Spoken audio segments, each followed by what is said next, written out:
saudara-saudara kaum muslimin rahimakumullah. Kita menyaksikan peristiwa-peristiwa yang memilukan dan memalukan. PHK terjadi di mana-mana. Pengangguran meningkat, harga-harga membumbung tinggi, daya beli rakyat semakin lemah.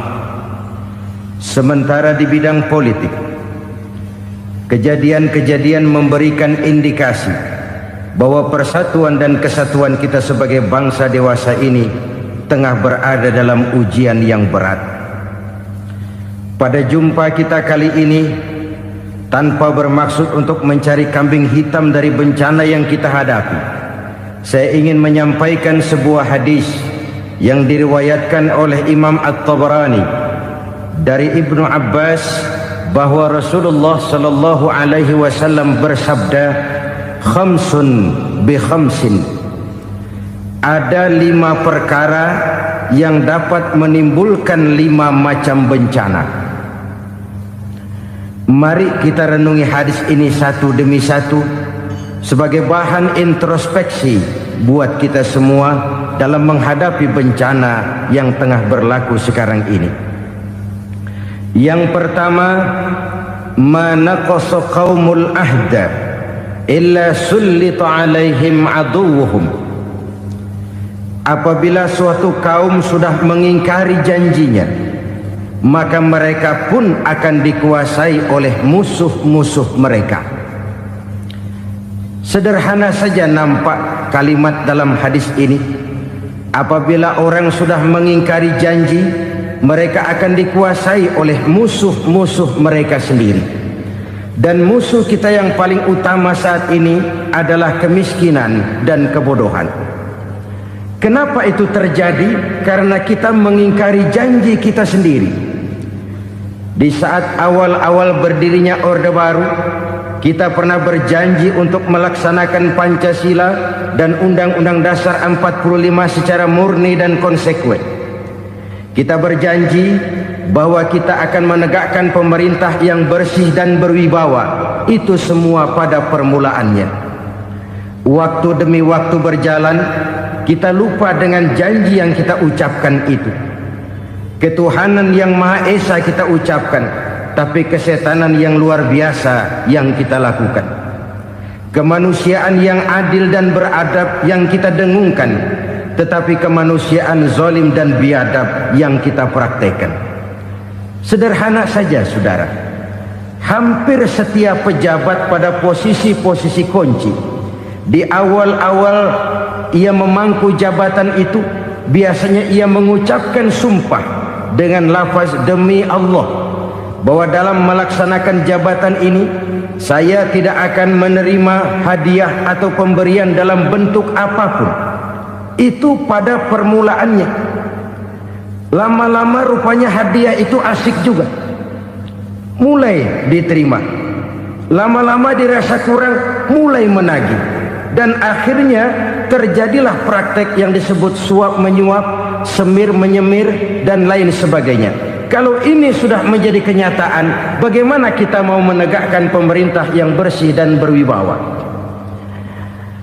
Undang-Undang Dasar 45 menyatakan bahwa bumi, air, dan seluruh kekayaan negara dikelola oleh negara bagi sebesar-besar kemakmuran rakyat. Yang terjadi adalah bahwa kita merasa mewakili rakyat untuk menikmati harta dan kekayaan negara, sehingga rakyat banyak tidak bisa ikut menikmatinya.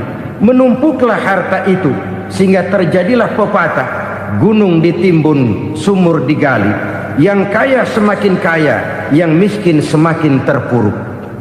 Kita ingkar dengan janji yang kita ucapkan di awal-awal kita bergerak. Kita ingkar dengan janji pada saat kita mengatakannya dengan menyebut nama Allah, dengan mempertaruhkan nama Tuhan. Sehingga pada akhirnya jabatan pun mengalami tender. Sudah menjadi rahasia umum. Orang mau jadi lurah mesti mengeluarkan uang. Mau jadi camat mesti mengeluarkan uang. Mau jadi wali kota, bupati, bahkan gubernur, itu ada pasarannya. Secara logika, Kalau orang memperoleh satu jabatan karena banyak mengeluarkan uang, tentu pada saat ia mengeluarkan uang, ia sudah punya pemikiran, modal pasti pulang, modal pasti kembali. Kalau orang memperoleh suatu jabatan karena banyak mengeluarkan uang, maka langkah pertama yang dia lakukan setelah memangku jabatan itu ialah bagaimana uang bisa kembali, bagaimana modal bisa pulang. Kalau modal sudah pulang, pikiran berikutnya bagaimana supaya dapat untung. Lalu kapan mau bekerja untuk kepentingan rakyat? Itu nomor 18. Kemudian kalau ada proyek-proyek besar, pertanyaannya ialah bukan apakah proyek ini bermanfaat bagi rakyat, apakah proyek ini layak untuk diteruskan, tetapi yang jadi pertanyaan paling utama ialah bagian saya berapa duit dari proyek ini. Kita bisa lihat proyek, mega proyek lahan 1 juta hektar di Kalimantan Tengah, triliunan rupiah, dan proyek itu gagal. SD Impres bulan ini diresmikan, bulan depan retak. Jembatan-jembatan bulan ini gunting pita, bulan depan runtuh. Kita ingkar dengan janji. Kita berkata kita bekerja untuk kepentingan rakyat, tapi kita tidak pernah mengenal rakyat itu. Apabila suatu kaum sudah mulai mengingkari janji, maka mereka akan dikuasai oleh musuh-musuh mereka. Akibatnya tersusunlah barisan-barisan sakit hati yang makin lama makin menjadi bola salju, menggelinding membesar, dan kemudian terjadilah hal-hal yang tidak kita inginkan lagi. Apabila suatu kaum sudah mengingkari janji, maka mereka akan dikuasai oleh musuh-musuh mereka. Ini penyebab bencana yang pertama. Kita tidak konsekuen. Tadinya kita dengan lantang teriak-teriak berantas korupsi, ganyang korupsi. Pada waktu kita belum mendapat kesempatan. Setelah kita naik punya kesempatan, rupanya korupsi enak juga dirasa. Terjadi pergeseran nilai, orang luntur, kehilangan idealisme awal. Lalu untuk menghibur diri, menutup kesalahan, kita gunakanlah pepatah bahwa tidak ada gading yang tak retak, bahwa kita harus mikul dhuwur mendem jero. Itu semua cuma sebagai dalih agar kesalahan kita tidak dibicarakan orang lain. Padahal kita sendiri yang mengingkari janji. Kita yang keluar dari komitmen awal kita. Kita berjanji melaksanakan Pancasila dan Undang-Undang Dasar 45 dengan murni dan konsekuen. Kita berjanji untuk menegakkan pemerintah yang bersih dan berwibawa. Namun dalam kenyataannya itu tidak kita laksanakan dengan sebagaimana mestinya. Kita bergeser, kita mengalami proses degradasi, peluncuran nilai, dan akhirnya terbentuklah barisan-barisan sakit hati yang semakin lama semakin membesar itu. Kita harus introspeksi. Memang kalau zaman sedang susah, biasanya kambing hitam laris, tukang kompor gentayangan. Itu dari dulu selalu mencari kambing hitam. Karena itu kita tidak bicara orang, kita tidak bicara siapa yang salah, kita bicara sistem, dan sistem itu bisa mengena siapa saja. Kalau orang sudah mulai mengingkari janji, bergeser dari komitmen awal, itu sudah mulai ia mengalami proses peluncuran, proses degradasi. Ini penyebab yang pertama. Kita tidak lagi konsekuen bahwa bumi, air, sumber daya alam adalah milik negara, dikuasai oleh negara, digunakan bagi sebesar-besar kemakmuran rakyat. Ternyata rakyat yang makmur itu tidak merupakan gambaran yang menyeluruh dari rakyat kita. Undang-undang dasar kita menganut ekonomi kekeluargaan, tapi yang kita praktekkan adalah ekonomi keluarga. Kalau bukan keluarga nggak dapat proyek, kalau bukan keluarga nggak dapat macam-macam. kekeluargaan kita rubah menjadi keluarga, timbullah penyakit nepotisme. Kita bergeser, kita ingkari janji, dan kita anggap kita atasnamakan rakyat. Rakyat cuma sekedar jadi adres, rakyat cuma sekedar jadi alamat, tetapi kehidupan mereka tidak banyak berubah dan tidak banyak terangkat. Kaum muslimin rahimakumullah, ini penyakit yang pertama, penyebab bencana yang pertama. Yang kedua, kata Nabi, wa ma hakamu bighairi ma anzalallah, apabila hukum yang diterapkan sudah tidak lagi bersumber dari hukum Allah, illa fasya fihimul faqru, maka akan bertebaranlah kemiskinan di mana-mana. Ini artinya apa? Apabila hukum tinggal sebuah stempel, apabila hukum sudah diatur menurut kepentingan, apabila hukum sudah tidak lagi ditegakkan secara adil, maka kemiskinan merambah di mana-mana. Hukum diatur menurut selera orang yang sedang berkuasa, maka yang benar bisa jadi salah, yang salah bisa jadi benar. Hukum dalam kenyataan hidup berlaku seperti pisau. Pisau itu kan saudara lihat, yang namanya pisau dimanapun itu tajamnya ke bawah, ke atas tumpul.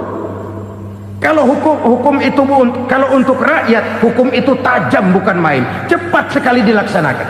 Tapi giliran menengah ke atas, yang gedean dikit berbuat salah, hukum tumpul. Hukum pura-pura tidak dengar, akibatnya terluka rasa keadilan rakyat. Satu kasus rakyat diam, dua kasus rakyat diam, tiga kasus rakyat diam, kasus terakumulasi di hati rakyat, luka rasa keadilan, dan itu menjadi sumber bencana. Penjarahan, kita tidak setuju itu, tapi kita harus melihat kausalnya. Itu kan tidak berdiri sendiri, itu kan karena terlukanya rasa keadilan rakyat, melihat kesempatan ini tidak merata. Kalau rakyat ini yang ngajukan kredit ke bank, walaupun jumlahnya cuma jutaan, ratusan ribu, susahnya 17 setan. Tapi ada orang-orang tertentu yang agunannya palsu, jaminannya palsu, bawa kata belece, bukan cuma miliaran, triliunan kredit bisa keluar. Terluka rasa keadilan, hilangnya kesempatan. Rakyat cuma dapat kesempitan, jarang dapat kesempatan. Dari lukanya rasa keadilan ini, memang ya entah lipstik, entah basa-basi, dibentuklah tim ini, dibentuklah badan pengawas ini, dibentuklah tim ini. Kalau membentur tahu, hancur tahu. Tapi kalau tim yang dibentuk membentur karang, bukan karangnya yang hancur biasanya, timnya yang bubar. Kenapa? Yang dibentur batu karang yang sangat keras. Kita main-main dengan hukum, kita tidak konsekuen dengan hukum, luka rasa keadilan, dan itu terakumulasi. Edi Tamsil, rakyat tahu, terakumulasi, menguap begitu saja. Kasus-kasus lain rakyat tahu, menguap begitu saja. Ketidakadilan terakumulasi, mengendap di hati rakyat, menunggu ledakan. Pada saat sumbu meledak, rakyat tidak bisa dibendung lagi. Oke, kita tidak setuju dengan penjarahan, tapi jangan melihat itu sebagai peristiwa yang berdiri sendiri. Kenapa itu terjadi? Kausalnya kenapa? Oke, kita tidak setuju memang, tapi yang dijarah oleh rakyat kan memang cuma untuk perut. Yang dijarahkan beras, yang dijarahkan televisi, yang dijarahkan kulkas yang masih bisa dihitung, yang memang real untuk kebutuhan rakyat. Penjara berdasi kepala botak yang menguras uang rakyat habis-habisan, enak saja melenggang dalam kehidupan ini. Makin terluka rasa keadilan rakyat. Apabila hukum yang diterapkan sudah menyimpang dari keadilan yang diajarkan Allah, fasyafihimul fakru, bertebaranlah kemiskinan. Aneh, memalukan, memilukan. Sebuah negara agraris yang katanya pulaunya hijau royo-royo, gemari Palau Jenawi toto tentem Kertora Harjo, yang tahun 93 pernah mendapat penghargaan dari FAO, Badan Pangan Sedunia, sebagai negara yang berhasil dalam swasembada pangan. Sekarang ini kita terpaksa betul beli beras dari Vietnam, beli beras ke Kamboja, beli kedelai dari Kamboja. Kenapa? Lahan sawah kita habis ditanami pabrik. Teknologi kita, teknologi loncatan yang non-applied, tidak terpakai oleh kita. Lantas lahan yang tidak bisa kita tanami, kita paksakan lahan-lahan gambut menjadi tanah pertanian yang subur dengan biaya triliunan, dan kita gagal. Kita cari jarum dan kapak hilang. Kita mau jadi negara industri dengan loncatan teknologi yang maju, kita lupakan pola pijak kita sebagai negara agraris, dan akhirnya kita kecolongan. Lihatlah dewasa ini, rakyat kita antri sembako di mana-mana. Di sebuah negara agraris, ketidakadilan melahirkan kemiskinan, kemiskinan moral dan kemiskinan material. Kemiskinan moral, rakyat nggak percaya lagi sama pejabat. Rakyat mengalami krisis figur. Orang alah lu ngomong dah ma ember.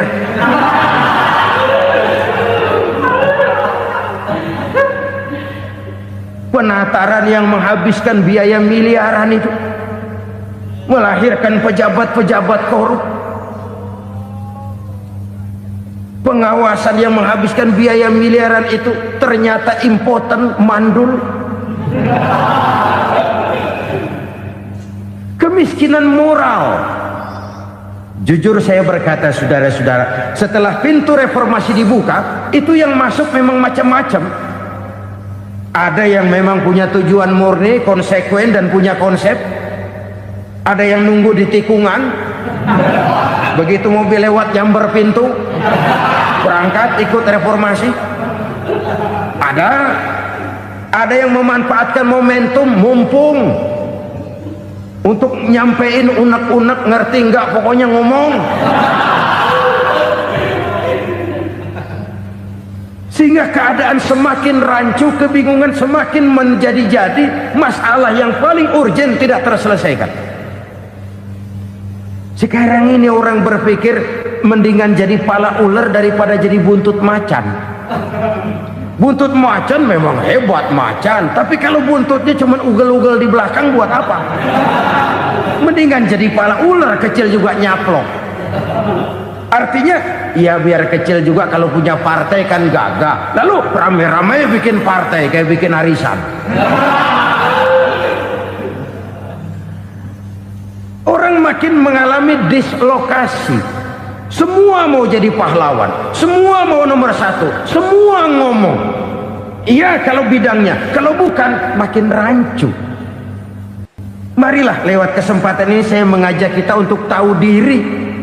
Biarkan politisi ngomong politik, biarkan ekonom menata ekonomi, biarkan praktisi bicara soal hukum, biarkan rakyat munajat, istighfar, mohon pertolongan Allah. Tahu diri kita. Kalau memang ayam, kukuruyuk aja dah. Kalau memang kucing, ayo ngeong. Kalau kambing, silahkan ngembe. Udah tahu ayam, ngeong bunyinya. Suaranya palas, orang nggak ngerti, bingung, makin menjadi-jadi. Ibarat kesebelasan sepak bola bangsa kita sekarang ini, rame-rame mau bikin gol, kiper ikut nyerang sekarang. Memilukan dan bahkan memalukan. Wa ma hakamu bighairi ma anzalallah illa fasyafihimul fakru. Kalau hukum yang diterapkan sudah menyimpang dari keadilan yang diajarkan Allah, bertebaranlah kemiskinan di mana-mana. Coba sekarang ini yang punya duit bingung, apalagi yang kagak punya duit. Yang pengusaha gede ngeluh, apalagi yang pengusaha pas-pasan. Yang kagak punya beras, yang punya beras saja masih bingung, apalagi yang nggak punya beras. Ini sudah demikian merata. Dulu kita kagum mendengar konglomerat kelas buadak, kelas-kelas yang seakan-akan cuma ada dalam khayalan mereka, punya kekayaan miliaran dolar, triliunan. Sudahlah, seolah-olah nggak terjangkau sama kita. Weh, ternyata yang gede-gede itu juga gede utangnya. Dan rontok satu demi satu. Ternyata rakyat selama ini cuma dialamatkan, cuma dijadikan address. Rakyat yang tidak banyak ngerti persoalan ini harus menanggung hidup ini begini berat, harus menanggung beban hidup ini begini tinggi, daya beli semakin lemah, semakin terpuruk dan terpuruk, sedang keadaan belum juga banyak berubah. Yang hutang sama luar negeri itu kan bukan rakyat kecil, Ciano. Yang banyak nyimpen dolar juga kan Ciano. Rakyat kecil bocah kampung mah jangankan nyimpen dolar, ngelihat juga tumben. Kemana kita mesti bercermin? Sekali lagi saya mengatakan, maaf, kita tidak bermaksud mencari kambing hitam. Karena itu kita tidak bicara orang, kita bicara sistem, kita bicara keadaan. Beginilah yang dikatakan Nabi, penyebab timbulnya bencana, hukum yang ditegakkan tidak lagi berorientasi kepada keadilan, tapi berorientasi kepada kepentingan. Akhirnya bentuk hukum seperti pisau, tajam ke bawah, tumpul ke atas. Hukum cuma buat rakyat kecil, tetapi kelompok menengah ke atas kadang-kadang kebal dari perlakuan hukum. Maka bertebaranlah kemiskinan. Iya, kemiskinan moral berupa lukanya rasa keadilan. Kalau rasa keadilan terluka, orang kan nunggu kesempatan, saudara. Iya, dia nggak bisa ngomong, iya dia nggak sanggup action, iya dia nggak bisa tunjuk rasa, tapi hatinya kan, kapan ada kesempatan, kapan ada waktu, tunggu. Hatinya mesti begitu. Sehingga begitu ada kesempatan, terjadilah hal-hal yang tidak terhindarkan. Dan itu ekses, bukan reformasi. Jangan seperti sebuah dialog saya dengan seorang abang beca. Saya bertanya, bang, ya, abang tahu nggak reformasi? Tahu. Ustadz, apa? Pembakaran. Terus penjarahan, lalu perkosaan. Itu reformasi. Itu yang saya lihat. Nah, itu yang dia lihat. Saya tentu tidak menyalahkan abang beca kita, karena memang itu yang dia lihat dan sejauh itu wawasannya. Tapi ini indikasi bahwa banyak rakyat kita yang belum bisa menggunakan kebebasan secara bertanggung jawab. Padahal kebebasan tanpa tanggung jawab tirani. Sebuah contoh gampang-gampangan. Saya beli radio, saya setel di kamar saya, lalu saya bilang, ini radio gue. Yang beli gue, pakai duit gue setel di kamar gue, sekeras-kerasnya, gak ada urusan sama orang lain. Itu kata saya. Tetapi tetangga saya sebelah rumah kan boleh juga ngomong begitu. Kata tetangga saya, ini mata gue, yang ngantuk gue tidur di kamar gue, kenapa suara radio lu nyampe kemari? Artinya apa ini? Kebebasan saya nyetel radio dibatasi oleh kebebasan tetangga saya yang mau tidur. Tidak ada kebebasan mutlak. Kebebasan mutlak tanpa tanggung jawab kembali akan melahirkan tirani, kembali akan melahirkan pemaksaan kehendak. Dan itu lagi-lagi bukan demokrasi. Saudara-saudara kaum muslimin rahimakumullah. Ini penyakit yang kedua, lukanya rasa keadilan, terutama di kalangan rakyat kecil. Itu mengendap menjadi akumulasi dan menunggu giliran kapan bisa dimuntahkan. Dengan kata lain, rakyatnya udah banyak banget makan yang perutnya jadi enak, nyelam. Kapan nunggu muntahnya? Udah begini banyak akumulasi yang mereka terpendam di perut ini, sehingga ketika terjadi kesempatan itu sudah tidak terkendalikan lagi, kita out of control. Saya tidak mentolerir sikap-sikap kekerasan, bahkan saya lebih cenderung bahwa kalau di rumah kita banyak tikusnya, tikusnya saja racuni, jangan rumah dibakar. Bahwa ada korupsi, ya, ada kolusi, memang ada nepotisme, tentu. Tetapi tikusnya saja racuni, jangan rumah dibakar. Masa mau ngusir tikus bakar rumah?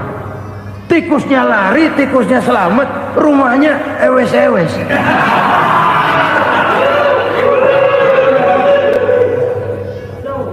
Tikus selamat, rumah nggak punya, masalah nggak terselesaikan dengan sebagaimana yang kita harapkan. Kita sepakat ini negara hukum, dan di hadapan hukum semua manusia itu sama. Itu prinsip yang diajarkan Allah. Al-musawat bainan nas fi takalifil ahkam. Semua manusia sama dalam berhadapan dengan hukum Allah Subhanahu wa ta'ala. Kalau hukum sudah pandang bulu, itu jelas yang enak yang banyak bulunya. Siapa yang banyak bulunya? Monyet. Kalau hukum pandang bulu, monyet keenakan. Saudara-saudara kaum muslimin rahimakumullah, introspeksi. Mari kita bercermin bagaimana perjalanan hukum selama ini. Kalau introspeksi ini kita temukan, lalu ada upaya untuk memperbaiki diri. Jangan menggunakan tak ada gading yang tak retak, mikul duwul mendem jero untuk menutup-nutupi kesalahan orang. Padahal kesalahan itu sedemikian besar. Padahal rakyat kita tiap hari antri sembako. Ada yang sehari sekali makan, ada yang makan sudah bercampur tiwul, ada yang nasi sudah dicampur pisang, balik jadi orok lagi. Macam-macam upaya rakyat untuk menangsal perut ini. Lalu rakyat ditenang-tenangkan, lebih baik puasa Senin Kemis sambil menghadapi krisis ekonomi. Kenapa rakyat yang disuruh puasa? Kenapa bukan pejabatnya yang puasa lebih dulu untuk kemakmuran rakyat? Kalau rakyat yang memang perutnya udah gepeng disuruh puasa, makin krempeng perutnya. Artinya pejabat harus punya sense of politik. Ya, tidak, puasa itu kan tidak cuma Senin Kemis saja. Puasa itu puasa perasaan, puasa menghargai perasaan yang sedang kondisi yang sedang dihadapi oleh rakyat. Bagaimana rakyat yang tengah antri sembako melihat pejabatnya lewat dengan mobil yang harganya sampai 1 miliar. Oh, inilah pemimpin saya. Luka lagi rasa keadilannya. Kita tidak tenggang rasa. Puasa dalam artian itu pun akan menolong menegakkan semangat kebersamaan, membentuk semangat kebersamaan. Saudara-saudara kaum muslimin rahimakumullah, penyebab bencana yang ketiga dikatakan oleh baginda Nabi, wala zaharat fihimul fahishatu illa fasha fihimul maut. Apabila kekejian telah merajalela, maka maut bertebaran di mana-mana. Kita renungi butir kalimat dalam hadis ini. Apabila kekejian telah merajalela, maut bertebaran di mana-mana. Begitu murah arti sebuah kehidupan. Penjarahan untuk hal-hal yang kecil tapi sampai mengorbankan nyawa. Apabila kekejian sudah terjadi di mana-mana, maut pun bertebaran. Maut dalam arti berpisah ruh dengan jasad, tapi juga maut dalam arti orang bisa mati karirnya, orang bisa mati usahanya, orang bisa mati kesempatannya karena perbuatan-perbuatan keji yang selama ini tidak terbendung. Lahirlah teori mafia. Siapa yang kuat dia yang berkuasa. siapa yang lemah dia menjadi mangsa. Proyek-proyek besar yang menang tender itu ya dari itu ke itu saja. Yang pengusaha-pengusaha tidak punya koleksi, koneksi, tidak bisa bayar komisi, dapat proyek tetelan. Ada dagingnya, dikit namanya juga tetelan. Dagingnya sudah habis disantap oleh meja. Sekian puluh meja dilalui, sekian puluh amplop dikeluarkan. Sehingga yang akhirnya ya tinggal tetelan itu tadi. Maka kualitas pekerjaan pun sudah bukan lagi jadi masalah. Demikianlah mafia-mafia ini bermunculan di mana-mana. Di pengadilan terkenal mafia pengadilan. Hukum bisa dibeli, hukum bisa dipesan menurut kebutuhan sponsor.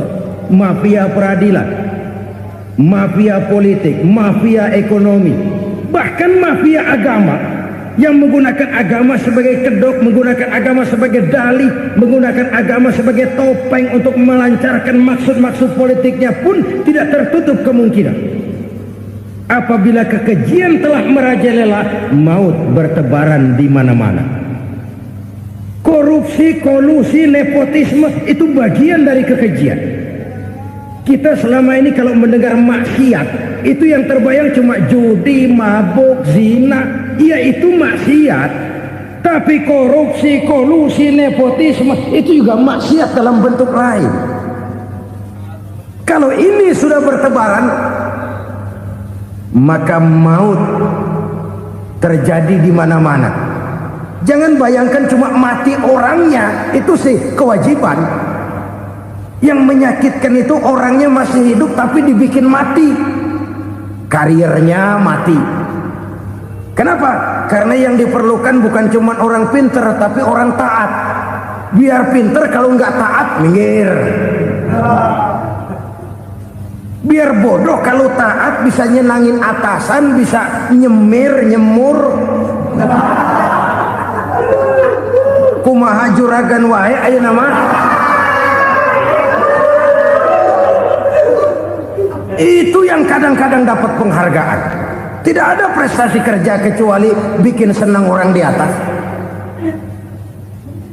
Kita lihat di desa-desa jalan rusak. Kalau ada berita pejabat anak mau turun, jalan rata sekali. Sampai tanah dari mana aja dikeruk buat ngeratain tuh jalan. Pejabat pulang legok lagi jalanan. Katanya kita kerja buat rakyat, nyatanya kita cuma melayani atasan. Kenapa? Terjadi lingkaran setan. Seperti kata lagu Dul Sumbang itu. Mahasiswa takut sama dosen, dosen takut sama dekan, dekan takut sama rektor, rektor takut sama menteri, menteri takut sama presiden, presiden takut sama mahasiswa. Muter balik lagi, lingkaran setan. Lingkaran setan. Saudara-saudara kaum muslimin rahimakumullah, kekejian yang merajalela, praktek-praktek mafia yang tertuang dalam kehidupan sehari-hari menyebabkan orang mati karirnya, jasad masih hidup, karir mati, itu menyakitkan. Mati bisnisnya. Rakyat kecil pernah senang ketika cengkeh booming, harganya bagus, rakyat banyak yang pergi haji. Lalu mau ditata, lahir tata niaga cengkeh, malah amburadul. Harga cengkeh jatuh, petani cengkeh kecil menjerit. Siapa yang untung? Segelintir orang. Masihkah kita pakai atas nama rakyat untuk kepentingan nasional, padahal yang nyanyi cuma segelintir orang? Masihkah kita mau bohongi rakyat ini dengan mobil nasional tapi bikinan Korea? Masihkah kita mau bermain verbalisme, bermain kata? Ini sebuah masa lalu yang tidak perlu terulang lagi untuk masa-masa yang akan datang. Kekejian merajalela, orang mati karir, bisa mati usaha, mati bisnis. Usahanya maju, dirangkul, hancur. Usahanya maju, dipukul, hancur, tenggelam. Bahkan yang memilukan dan memalukan badan-badan usaha milik negara itu dikebiri sedemikian rupa sehingga tidak menghasilkan hal-hal yang bermanfaat buat negara. Saudara-saudara kaum muslimin rahimakumullah, kalau nafsu yang sudah mengatur itu semua, maka kekejian pun merajalela. Orang sudah pakai teori mafia, yang kuat dia yang menang, yang kuat dia yang berkuasa, yang lemah silakan minggir di sudut-sudut kehidupan. Kalau kekejian seperti ini merajalela, maut bertebaran di mana-mana. Banyak orang mati karirnya, banyak orang mati usahanya, banyak orang mati imajinasinya. Sekarang ini dalam dunia seni yang banyak karyawan seni, bukan seniman. Seniman itu kan dilahirkan, lain seniman, lain karyawan seni. Sekarang yang banyak karyawan seni, bukan seniman. Mati karier, mati imajinasi, mati improvisasi, sehingga kehidupan persis sinetron. Sinetron itu yang kita lihat rumah mewah, yang kita lihat rumah bagus, nggak pernah kita lihat di sinetron kita ini rakyat antri sembako. Kita dijejali hal-hal yang indah, yang wah, yang membuat kita tenggelam dalam gaya hidup instan, tenggelam dalam gaya hidup wah. Kita lupa dengan realitas keseharian di tengah-tengah masyarakat kita. Lahirlah kelompok-kelompok selebritis, dibesarkan oleh berbagai media. Selebritis pilek aja masuk koran, pilek.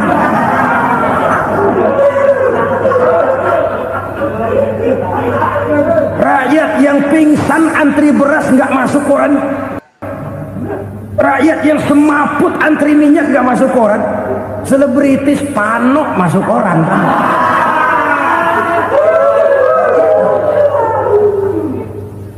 Kita besarkan hal-hal kecil, kita kecilkan hal-hal besar. Kenapa? Kita mengejar oplang, kita profit oriented, tidak lagi berorientasi kepada realitas hidup yang kita hadapi ini. Kalau kekejian sudah merajalela, kata Nabi, maka maut bertebaran di mana-mana. Maut dalam artian maut, coba lihat sekarang begitu murah nyawa. Karena 1000 perak orang mau nusuk bunuh. Karena beras seliter orang khilaf, begitu murah kehidupan.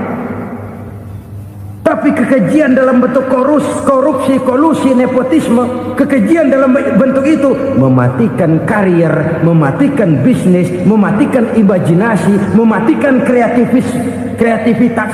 Itu juga maut dalam bentuk lain akibat kekejaman lain. Ini penyebab yang ketiga. Yang keempat, penyebab bencana menurut baginda Rasul, wala tuffiful mikyala illa muni'un nabat. Apabila timbangan sudah dicurangi, maka tercegahlah tumbuh-tumbuhan. Apabila timbangan sudah mulai curang, maka terjadilah musim paceklik. Apabila bisnis sudah bergaya mafia tadi itu, kecurangan-kecurangan terjadi, tender di balik pintu, yang dimenangkan cuma kelompok-kelompok yang bisa memberikan presentasi yang besar, muni'un nabat, terjadilah paceklik. Paceklik, panen gagal, wereng ya wereng, kemarau panjang, it's okay, air sulit, iya. Tetapi kan semua itu ada yang ngatur. Kemarau ada yang ngatur, belalang itu ada yang ngatur, air itu juga ada yang ngatur. Yang ngatur itu yang serba maha. Kalau ia murka melihat kecurangan timbangan, Allah itu kalau murka kan gampang saja, tinggal komandoin balang, lang, hancurin tuh sawah. Konvoy belalang, konvoy. Allah tinggal ngutik angin El Nino. Mampir lo ke Indonesia, hujan nggak turun-turun, kemarau panjang. Jadi kalau musim kemarau kan namanya anginnya El Nino. Kalau musim hujan anginnya namanya La Nina. Cakep namanya, kejem orangnya. Saudara lihat Cina sekarang sedang kena La Nina, banjir besar, ribuan orang meninggal. Dia mah ribuan mati kagak berasa, rakyatnya miliaran. Bangladesh lagi ngalami La Nina, India lagi ngalami La Nina. Angin, hujan, kemarau, belalang itu kan ada yang ngendaliin. Kuncinya bukan di belalangnya, kuncinya bukan di peredaran matahari berputar, kuncinya di atas yang mengatur semua itu. Kalau timbangan sudah mulai curang, pengusaha sudah nggak mau jujur, apa nggak bikin perut jadi mual. Begitu rakyat antri sembako pingsan nggak dapat beras, sementara beras ditumpuk-tumpuk sampai membusuk. Kemana hati nuraninya? Kemana akal pikirannya? Kemana mereka yang berbuat atas nama rakyat tapi melihat rakyat susah tidak tergerak hatinya? Apabila timbangan sudah mulai dicurangi, bisnis sudah mulai melenceng, maka terjadilah paceklik. Sebuah negara yang berhasil dalam swasembada pangan, lalu sekarang menjadi negara yang rakyatnya antri untuk memperoleh kebutuhan pangan. Saudara-saudara kaum muslimin rahimakumullah, ini intinya adalah kecurangan. Kalau kecurangan sudah terjadi di mana-mana, dan ini milik siapa saja, bukan soal tempat, bukan soal jabatan, soal manusianya, SDM-nya. Kecurangan tidak cuma terjadi di kantor, di masjid bisa terjadi kecurangan. Korupsi tidak hanya bisa terjadi di kantor, di madrasah bisa ada korupsi. Faktor manusianya, ini soal SDM. Kecurangan yang besar, tentu besar lagi kerugiannya. Kecurangan yang kecil, kecurangan sehari-hari, pedagang-pedagang kecil ngurangi timbangan, barang yang buruk dikatakan baik, yang baik dikatakan buruk, itu merugikan perorangan.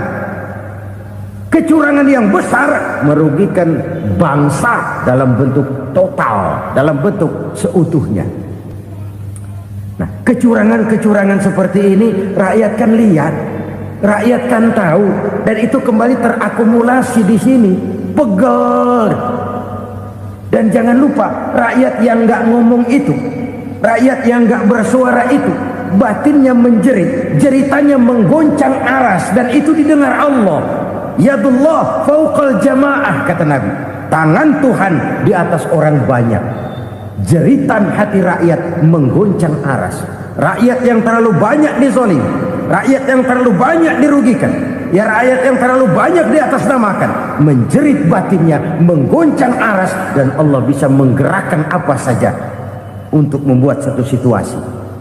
Allah bisa menggerakkan apa saja untuk membuat satu situasi. Saudara-saudara kaum muslimin rahimakumullah, ini faktor yang ketiga, timbulnya kecurangan. Faktor yang keempat maksud saya. Yang kelima, penyebab timbulnya bencana menurut baginda Nabi, wala muni'uz zakat wala muni'uz zakat illa hubbisa anhumul qatru. Apabila zakat enggan dibayar, maka tercegahlah qatrun. Qatrun ini kalau bahasa kita sembako. Maka tercegahlah kebutuhan-kebutuhan yang kita perlukan. Ini, kita tidak meragukan bahwa yang kita tuju adalah masyarakat yang adil dalam kemakmuran dan makmur dalam keadilan. Nah, antara kemakmuran dan keadilan ini memang sering tidak bisa berjalan seiring. Pada saat kemakmuran kita kejar, ekonomi kita pacu, ada nilai-nilai keadilan yang tertinggal. pada saat nilai keadilan kita tegakkan benar-benar, ada unsur-unsur kemakmuran yang terabaikan. Oke, kita bisa mengatakan kasus. Oke, kita bisa mengatakan itu sebagian kecil. Tapi kalau sebagian kecil, lama-lama kan jadi sebagian besar. Oke, kita mengejar kemakmuran.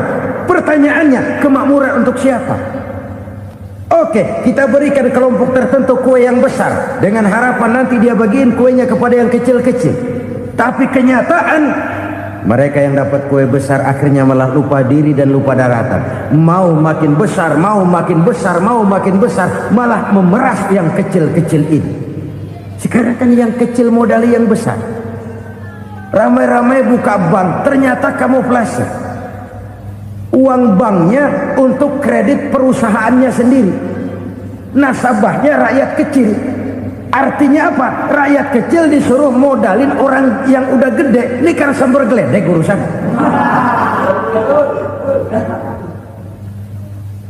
Ini kan permainan apa lagi?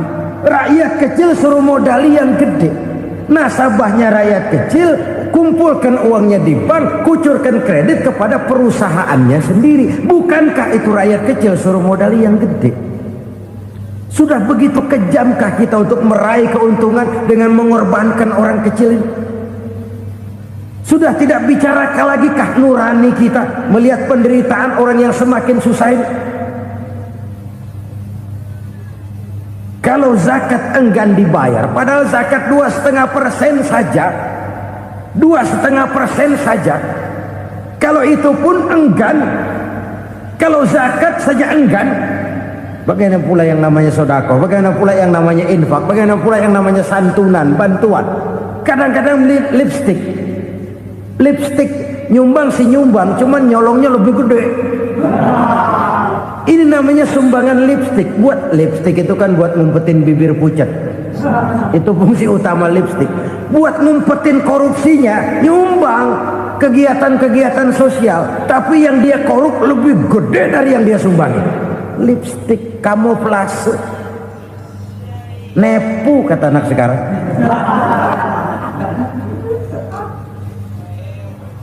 Saudara-saudara kaum muslimin rahimakumullah. Demikian berat kewajiban zakat ini sampai di zaman Sayyidina Abu Bakar pernah keluar komando perangi orang yang enggan membayar zakat. Perangi. Karena fungsi zakat adalah menjembatani antara si kaya dengan si miskin. Bahwa ada kemiskinan itu Qur'ani.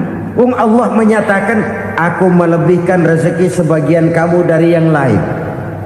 Ini kan kesenjangan. Allah melebihkan rezeki sebagian kamu dari yang lain. Ada itu. Tetapi itu berjalan secara nature. Nah, kalau direkayasa, yang kaya semakin kaya, yang miskin semakin terpuruk, yang sudah besar dapat proyek besar, yang kecil dapat tetelan. Ini kan rekayasa namanya. Kesenjangan yang direkayasa ini yang kita harus kikis. Nah, fungsi zakat menjembatani dari sisi sosial. Dari sisi pribadi, Nabi berpesan, zakku amwalakum biz zakat. Bersihkan hartamu dengan zakat. Sekarang ada istilah nyuci uang. Uang hasil korupsi itu bisa dicuci, dijadikan uang bersih. Bukan pakai rinso, bukan. Pakai politiknya koruptor, diolah sedemikian rupa sehingga jadi uang resmi. Sudah memutik, itu termasuk yang disebut kejahatan kerah putih, white collar crime. Kejahatan kerah putih, kejahatan pakai dasi, kejahatan kelas kakap. Makanya orang mendingan goblok kagak bener daripada pinter kagak bener. Goblok kagak bener itu gampang ngurusinnya. Pinter kagak bener, ini yang berabe bener ngurusinnya.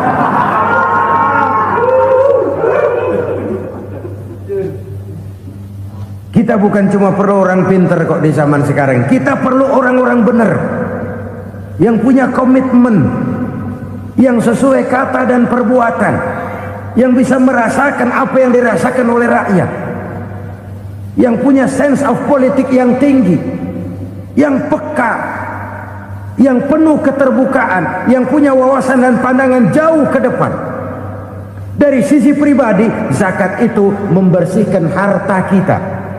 Ya, dia tercampur dengan yang subhat, dia bahkan mungkin tercampur dengan sedikit-sedikit yang haram. Itu zakku amwalakum bizakat. Bersihkan hartamu dengan zakat itu. Pada sisi sosial ia menjembatani, pada sisi pribadi ia membersihkan harta kita. Karena itu kalau kita minta berdoa minta rezeki, syarat rezeki itu halalan thayyiban wasi'an. Nggak pernah kurang dari 3 itu. Halal, bagus, banyak. Halal, bagus, tapi sedikit, susah ngaturnya. Halal, banyak, tapi kurang bagus. Buat apaan? Bagus, banyak, tapi haram, enggak ada artinya. Sebab kata Imamul Ghazali, kalau kau terlalu suka memakan makanan yang haram, dikunyah masuk ke dalam perut besar, digiling oleh perut besar, menghasilkan energi, menggerakkan sel-sel pembuluh saraf, kau juga akan cenderung berpikir yang haram. Kalau sudah cenderung berpikir yang haram, perbuatan pun akan mengarah kepada perbuatan-perbuatan yang haram. Dulu waktu kelompok Jimbaran 200 konglomerat Indonesia kumpul, dihimbau supaya sekian persen kasih pengusaha-pengusaha lemah. Itu kan cuma sekedar belas kasihan, tidak banyak menolong keadaan. Dan bukan itu yang diperlukan pengusaha-pengusaha kecil. Yang diperlukan adalah berikan kami kesempatan seperti mereka dapat kesempatan. Berikan kami peluang seperti mereka juga dikasih peluang. Kalau cuma dikasih 100 juta, 200 juta hari ini, usaha kami nggak ada prospeknya, peluang kagak ada, kan sama juga bohong. Diceburin ke kali, disuruh berenang, tangan diikat, mendingan mampusin ketahuan. Ayo berenang, berlomba, tangan diikat, kaki diikat, sama saja nyuruh mati. Jadi jangan kasih ikannya, kasih kailnya. Yang diperlukan pengusaha kecil menengah ke bawah itu bukan cuma sekedar belas kasih dari konglomerat-konglomerat besar. Berikan kami peluang seperti mereka juga dapat peluang. Berikan kami kesempatan seperti mereka dapat kesempatan. Berikan kami kredit dengan kemudahan seperti mereka juga kalau minta kredit begitu mudahnya. Menciptakan peluang dan kesempatan, pemerataan. Bukan menciptakan manusia Indonesia dengan standar ekonomi yang sama. Semua rumahnya harus sama, semua punya mobil. Itu sih kebersamaan bebek. Bebek, coba lihat bebek. Satu ngalor semua. Satu ngidul semua. Kebersamaan bukan itu. Kebersamaan adalah menciptakan peluang. Kalau yang kaya bisa semakin kaya, kenapa yang miskin tidak bisa ikut naik jadi sedikit kaya? Kalau pengusaha yang sudah kuat bisa bertambah menjadi kuat dengan proyek mega proyek, kenapa yang menengah tidak bisa ikut menjadi kuat? Dan kenapa kekejian itu merajalela? Kita dengar lewat berita-berita PLN tekor, PLN hutang. Kenapa? Dia beli listrik dari swasta yang belinya lebih mahal daripada penjualannya. Artinya dia beli itu listrik dari perusahaan listrik swasta, dia jual kepada rakyat lagi. Harga jualnya lebih murah daripada dia beli kepada swasta. Kenapa? Ada tekanan lagi tuh. Biasa siklus lagi. Hukum Boyle. Atas neken, paling bawah gepeng. Ya kita nih rakyat kecil, emang nasibnya gepeng terus. Saudara-saudara kaum muslimin rahimakumullah, dari 5 penyebab bencana ini kita ambil kesimpulan untuk sebuah renungan dan introspeksi kita bersama. Pertama, mengingkari janji. Padahal janji itu yang lebih tinggi nilainya adalah di hadapan Allah Subhanahu wa taala. Baik wakil-wakil rakyat di parlemen maupun pemimpin-pemimpin rakyat di dalam kabinet, apabila memangku suatu jabatan, selalu mereka mengawali dengan sumpah, dan sumpah itu dimulai dengan demi Allah. Sadarkah kita pada saat itu kita ucapkan bahwa kita sudah mempertaruhkan Allah untuk jabatan yang kita pegang? Kita sudah mempertaruhkan nama Allah untuk posisi yang dipercayakan kepada kita. Sadarkah kita bahwa menyia-nyiakan itu satu dosa yang sangat besar, yang tidak hanya kepada Allah tetapi juga kepada rakyat yang kita wakili, kepada rakyat yang kita pimpin. Cukuplah sudah rakyat dijadikan adres, umat dijadikan alamat sebagai numpang. Marilah kita kembali kepada komitmen awal dengan jujur kepada janji kita sendiri. Lalu yang kedua, kekejian, baik berupa korupsi, kolusi, nepotisme, dan perbuatan-perbuatan lain akan melahirkan kemiskinan. Kekurangan pangan bukan satu-satunya yang menyebabkan rakyat menderita. Lukanya rasa keadilan terakumulasi di hati rakyat, dan jeritan hati rakyat mengguncang aras. Kalau Allah murka, Allah bisa melakukan apa saja untuk menciptakan suatu kondisi. Faktor yang ketiga adalah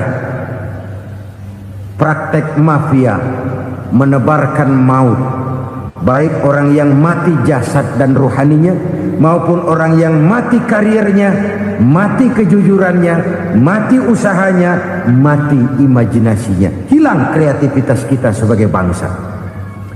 Faktor yang keempat, kecurangan-kecurangan di bidang usaha, di bidang tender, mengandalkan menjual kekuasaan. Dan memang repot kalau penguasa jadi pengusaha. Mau atau tidak mau, kebijakan-kebijakan kekuasaannya akan memperkuat jaring-jaring usahanya. Dan pada saat itu objektivitas sulit ditemukan lagi. Lalu yang kelima, keengganan membayar zakat, menumpuknya kekayaan negara pada kelompok-kelompok tertentu. Ini akan melahirkan paceklik yang berkepanjangan. Menumpuknya kekayaan dan harta negara pada kelompok-kelompok tertentu akan melahirkan paceklik dan kemiskinan yang berkepanjangan. Marilah kita sadar, marilah kita merenung bahwa keengganan kita membayar zakat menciptakan pemerataan pada akhirnya akan menjadi musibah buat kita semua. Saudara-saudara kaum muslimin rahimakumullah, sekian dulu jumpa kita kali ini. Mudah-mudahan yang saya sampaikan dari hadis riwayat Imam Tabrani ini menjadi bahan introspeksi buat kita semua. Tidak akan seorang muslim jatuh dua kali di tempat yang sama. Semua merupakan pelajaran untuk kita jadikan introspeksi guna menata hari esok yang lebih baik daripada hari ini. Reformasi harus terus berlanjut, tidak bisa dan tidak perlu dikendalikan, tapi harus tetap dengan landasan akhlakul karimah sesuai dengan budaya kita sebagai bangsa. Terima kasih atas perhatian saudara. Mohon maaf atas segala kekurangan. Jumpa lagi lain kesempatan insyaallah. Usikum wa nafsi bitaqwallah. Wassalamualaikum warahmatullahi wabarakatuh. Lalu berusaha menyimpan sesuatu yang bisa membawa manfaat, baik untuk dirinya, untuk anak cucunya, maupun untuk keluarganya, untuk masa kini dan masa depannya. Kadang simpanan itu berbentuk uang, kadang berupa tanah, lain saat berbentuk pabrik, dan lain sebagainya. Sementara masa depan yang paling pasti adalah akhirat. Jika untuk masa depan dunia kita rela memeras keringat, membanting tulang, pergi pagi dan pulang petang, menyimpan uang, menyimpan tanah, menyimpan pabrik. Pernahkah kita merenung jika satu saat kiamat datang, kita dibangkitkan dari kubur masing-masing, berdiri di padang mahsyar untuk mempertanggungjawabkan seluruh kegiatan hidup kita di dunia ini, lalu kita akan menuju ke alam akhirat. Sudahkah kita mempunyai simpanan untuk akhirat kita? Pada pertemuan kali ini saya ingin menyampaikan sebuah hadis di mana Rasulullah sallallahu alaihi wasallam bersabda, "Arba'un min kanzil jannah." Simpanan sorga ada 4 macam. Yang pertama, ikhfa'us sadaqah, menyembunyikan sedekah. Saudara-saudara kaum muslimin, sebagaimana yang kita maklum bahwa Allah Subhanahu wa taala melebihkan sebagian rezeki dari kita terhadap yang lain. Ada yang kaya, ada yang setengah kaya, ada yang miskin, ada yang setengah miskin, dan selanjutnya. Ada yang gajinya kecil tapi penghasilannya gede. Ada yang penghasilannya gede tapi nggak punya gaji. Ada juga yang memang gajinya gede dan penghasilannya gede. Kelebihan rezeki merupakan sunnatullah dan tidak harus membuat kita merasa lebih dari yang lain. Bahkan sebaliknya, kelebihan itu harus membuat kita ringan tangan untuk menolong mereka yang memang memerlukan pertolongan.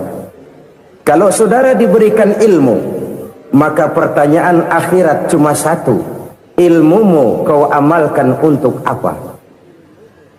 Kalau saudara diberikan umur yang panjang, pengadilan akhirat juga bertanya satu: umurmu kau habiskan di mana?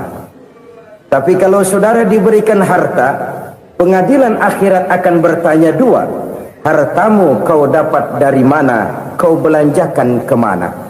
Dari mananya ditanya dan kemananya juga ditanya. Oleh karena kita akan dimintakan pertanggungan jawab, maka amanah yang bernama harta ini harus kita gunakan dengan sebaik-baiknya. Ada penggunaan yang merupakan kewajiban, itu zakat namanya. Ada penggunaan yang sewaktu-waktu, itu infak namanya. Ada yang lebih sewaktu-waktu lagi, dan itu sedekah namanya. Zakat dia terikat oleh haul dan nisab, oleh putaran batas waktu dan ukuran dari harta itu sendiri. Sedangkan infak terikat oleh situasi dan kondisi perekonomian seseorang. Sedangkan sedekah tidak terikat dengan apapun. Dalam kondisi seperti apapun kita bisa melakukan sedekah dengan yang terkecil sekalipun. Sampai-sampai Rasulullah sallallahu alaihi wasallam mengajarkan, la tahqiranna minal ma'rufi syai'an walau an talqa akhaka biwajhin talik. Atau ada hadis, tabassumuka fi wajhi akhika laka shadaqah. Senyumanmu kepada temanmu adalah sedekah. Jadi untuk melakukan sedekah tidak harus dalam berbentuk uang. Dengan ilmu kita bisa sedekah, dengan tenaga kita bisa bersedekah, dengan pikiran kita bisa bersedekah, bahkan senyum kepada teman itu pun sedekah. Jadi kalau sedekah dengan uang memang belum punya uang, nyengir aja banyakin. Itu asal pada tempatnya, jangan lalu ketemu tiang listrik cengengesan. Tentu tidak pada tempatnya dan tidak wajar. Nah, sedekah yang paling dicintai Allah adalah sedekah yang disembunyikan. Artinya jauh dari sifat riya. Kan kadang-kadang ada orang sedekah itu disebutkan namanya. Apa tidak bagus? Kalau memang niatnya ikhlas, ya bagus-bagus saja. Untuk memberikan sugesti kepada yang lain. Si Fulan bin Fulan nyumbang sekian, diumumkan. Boleh kalau niatnya untuk memberikan rangsangan kepada yang lain supaya dia menyumbang lebih besar dari orang tadi. Tapi kalau itu mendatangkan riya, maka sedekah yang paling dicintai Allah adalah sedekah yang disembunyikan. Tangan kiri saja tidak tahu apa yang diberikan oleh tangan kanan. Sedekah yang dilakukan dengan ikhlas akan merupakan perbendaharaan surga. tersembunyi dari pandangan orang lain, tidak seorang pun tahu. Karena memang sikap yang baik adalah melupakan kebaikan dan mengingat kesalahan. Itu salah satu ciri orang bahagia. Orang yang selalu mengingat kesalahannya dan berusaha melupakan segala kebaikannya. Kalau dia akan berada kebaikan, dia tidak bisa ikut, dia merasa rugi karena dia merasa belum pernah berbuat baik. Tapi kalau akan melakukan kesalahan baru, dia ingat kesalahan yang sudah-sudah, sehingga terhalang baginya untuk melakukan satu kesalahan baru. Demikianlah saudara-saudara, bahwa Allah melebihkan rizki sebagian kita dari yang lain, agar terjadi tolong-menolong dalam kehidupan ini. Jadi kesenjangan yang nature, kesenjangan yang alami, itu sunnatullah. Ada yang kaya, ada yang miskin, ada yang kelas menengah. Nah, kenapa lalu sekarang kita berusaha mengentaskan kemiskinan? Oleh karena adanya kesenjangan struktural. Kalau yang kaya bisa semakin kaya, kenapa yang miskin tidak bisa naik jadi ikut sedikit kaya? Sebab pada dasarnya Islam adalah agama yang sejak turunnya sudah berupaya memerangi kemiskinan. Bahkan dikatakan kemiskinan itu mendekatkan kepada kekufuran. Orang kalau miskin udah dekat banget sama kafir. Gampang menjadi kafir. Berapa banyak saudara-saudara kita yang oleh karena soal perut, oleh karena soal materi, terpaksa meninggalkan dan menanggalkan akidahnya, menjual petunjuk yang diberikan Allah dengan kesenangan dunia yang cuma sebentar ini. Na'udzubillah thumma na'udzubillah. Jadi makin kita sembunyikan satu sedekah, semakin banyak perbendaharaan kita di surga. Sedekah yang paling dicintai Allah adalah sedekah yang disembunyikan. Malahan ada seorang sufi, dia punya kebiasaan kalau pergi sholat Jumat dia bawa uang, itu uang dia taruh di bawah tikar masjid. Dia niat sedekah kepada siapa saja yang nemuin itu duit. Maksudnya apa? Supaya yang nemuin nggak tahu siapa yang punya duit. Demikian dia saking ingin menyembunyikan sedekahnya. Karena sifat ria itu bisa memakan amal kita sendiri. Ria itu termasuk menyebut-nyebut kebaikan kita. Orang yang suka nepuk dada, sedikit-sedikit ngitungnya kalau nggak gua. Tuh kalau nggak gua tuh yang belas itu kalau nggak gua, iya kalau nggak lu kenapa emang? Orang yang suka menepuk jasa, tuh biasanya memang begitu saudara-saudara. Kalau perang lagi berkecamuk, orang nggak sempat ngaku jadi pahlawan. Tapi begitu perang selesai, yang kagak kenal bedil ngaku pahlawan, mas. Itu sesuatu yang biasa. Oleh karenanya, orang-orang yang ikhlas dalam bersodako, disembunyikannya sodako itu, Allah cinta betul. Malahan ada hadis memberikan jaminan, inna sodakotal mar'il muslimi tazidu fil umri wa tadfa'u mitatas su'i. Sesungguhnya sedekahnya seorang mukmin tazidu fil umri, bisa menambah umur panjang, wa tadfa'u mitatas su'i, dan menyelamatkan manusia dari mati secara su'ul khatimah. Jadi siapa yang kepengen panjang umur, banyaklah sedekah. Yang bosan hidup, pelit terus. Sedekah menambah panjang umur dan menyelamatkan manusia dari mati secara su'ul khatimah. Pak, katanya umur itu nggak bisa ditambah, nggak bisa dikurangin. Kapan? Kalau ajal sudah datang. Fa idza jaa ajaluhum la yastakhiruna sa'atan wa la yastaqdimun. Kalau ajal datang tidak bisa dimajukan, tidak bisa dimundurkan. Itu kalau ajal sudah datang. Tidak bisa lagi umur ditambah dikurangi, sudah datang. Tapi kalau belum datang, itu kan haknya Allah. Mau ditambah, mau dikurangi, hak prerogatif Allah. Sebagai pencipta manusia, Allah maha kuasa dan maha mampu. Sedekah ini menambah panjang umur dan menyelamatkan manusia dari mati secara su'ul khatimah. Itu orang mati kan sama ya kondisinya, mati nggak nafas. Tapi hakikat mati kan lain-lain. Ada yang mati itu husnul khatimah, baik akhirnya. Misalnya Lagi ngaji, mati. Lagi sholat, mati. Lagi sedekah, mati. Ini yang dinamakan dengan husnul khotimah, baik di akhirnya. Sebaliknya ada yang su'ul khotimah, jelek di akhirnya. Ini yang jadi catatan akhir. Lagi nyekek botol, mampus. Lagi banting kartu, modar. Su'ul khatimah, jelek pada akhirnya. Sedekah menyelamatkan manusia dari mati secara su'ul khatimah. Dan kita semua kepengen mendapat husnul khatimah, jauh dari su'ul khatimah.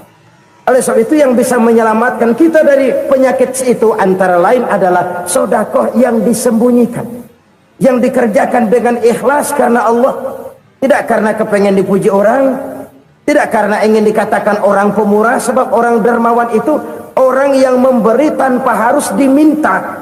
Kalau masih harus diminta, ya belum dermawan namanya, masih harus diminta. Kalau nggak diminta ya tulus, lolos, polos. Saudara-saudara kaum muslimin rahimakumullah, harta adalah amanat dan akan kita pertanggungjawabkan.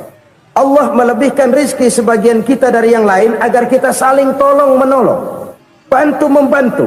Nabi janjikan siapa yang meringankan beban saudaranya muslim di dunia, Allah akan meringankan bebannya di akhirat nanti. Sebuah jaminan dari baginda Nabi. Si orang yang kita bantu barangkali tidak bisa membalas, Allah yang akan membalas lewat jalan lain yang tidak pernah kita sangka-sangka. Ada orang tanya, Pak, ini ada orang nyumbang masjid sambil marah-marah, bagaimana? Saya bilang sumbangannya aja ambil, marahnya jangan. Marahnya jangan diambil, itu urusan dia. Saudara-saudara kaum muslimin rahimakumullah, umat Islam ini kan umat yang punya potensi besar.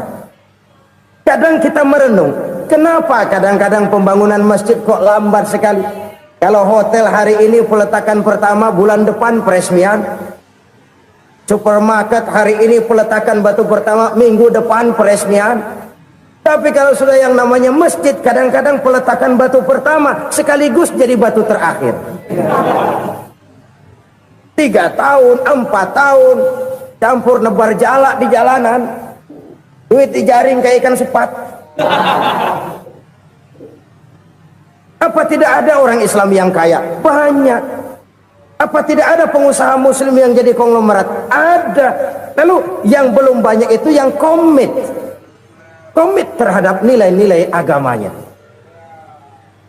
Akhirnya kita jatuh jadi umat yang lemah. Belum ada pengusaha konglomerat muslim buka pabrik supermi cap bedug misalnya umpamanya atau pabrik kecap cap sorban supaya identitas keislamannya sedikit kelihatan. Kita jatuh jadi umat yang lemah karena potensi tidak terinventarisir dengan baik. Kita ini ibarat kompor yang cuma matengin nasi orang lain. Potensi kita dimanfaatkan oleh orang lain. Ukhuwah Islamiyah kita baru terbatas kepada silaturahmi.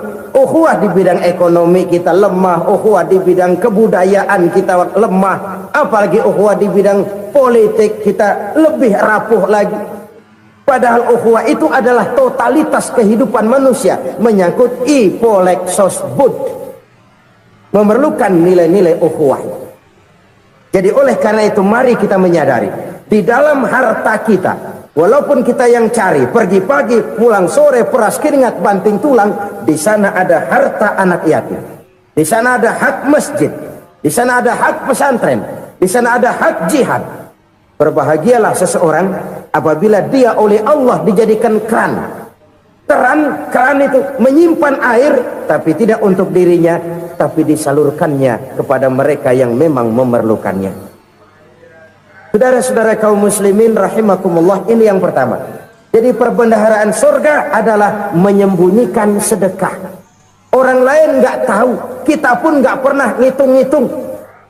Kita anggap lewat begitu saja, padahal itu deposit akhirat. Satu. Yang kedua, perbendaharaan surga itu apa? wa kitmanul musibah, menyembunyikan kesulitan. Kadang orang takut menghadapi kesulitan, tapi makin kita merenung, hidup ini kan sebenarnya urusan. Takut sama urusan ya jangan hidup. Tandanya orang hidup itu kalau punya urusan. Urusan melupakan problem. Problem sering menimbulkan kesulitan. Kesulitan bukan untuk ditakuti, tapi untuk diatasi dan dicarikan jalan keluarnya. Siapa sih orangnya yang nggak pernah sulit?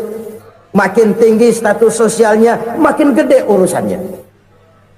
Makin tinggi kualitas imannya, makin berat tingkat kesulitannya. Cuma memang yang namanya enak itu seperti pelangi. Biang lala itu nggak pernah di atas kepala kita, di atas kepala orang melulu. Lo sih enak lo, kata kita. Dia juga bilang yang enak kan lo.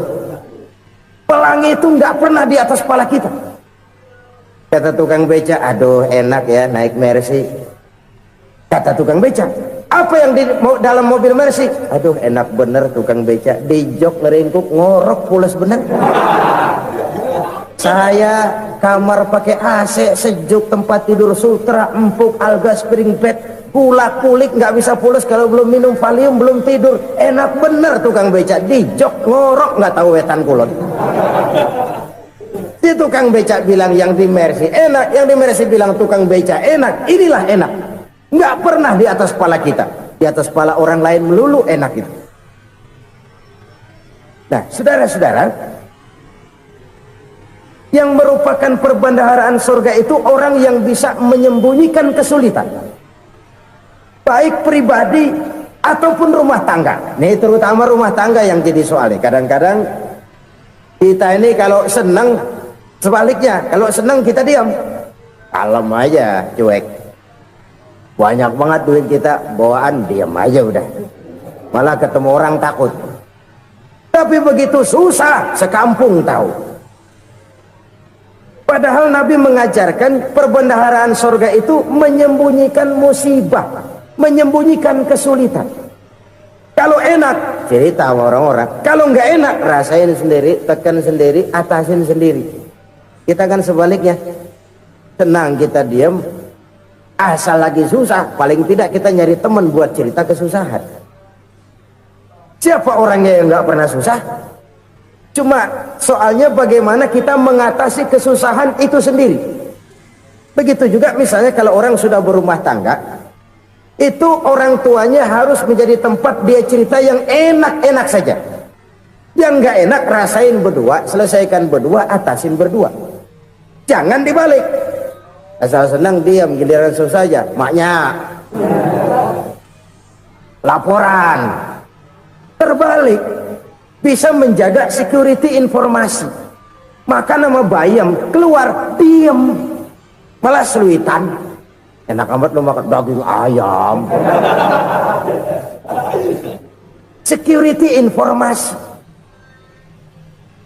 Saudara-saudara kaum muslimin rahimakumullah, ujian yang terberat itu yang pernah diberikan kepada para nabi, para rasul, para aulia, para ulama. Makin tinggi keimanan, makin berat bentuk kesulitan. Ayo saya kemukakan satu contoh saja. Ada seorang nabi yang kaya, nabi kaya, namanya Nabi Ayub. Iblis kalau orang begini kan keki, ibadahnya rajin, kaya. Yang kayak begini susah digodain. Kalau ibadahnya rajin, miskin, kali bisa disogok. Ini imannya mantap, ibadahnya rajin, kaya, nabi lagi. Oh, tapi namanya iblis nggak kurang akal. Laporan, Tuhan, kenapa Les?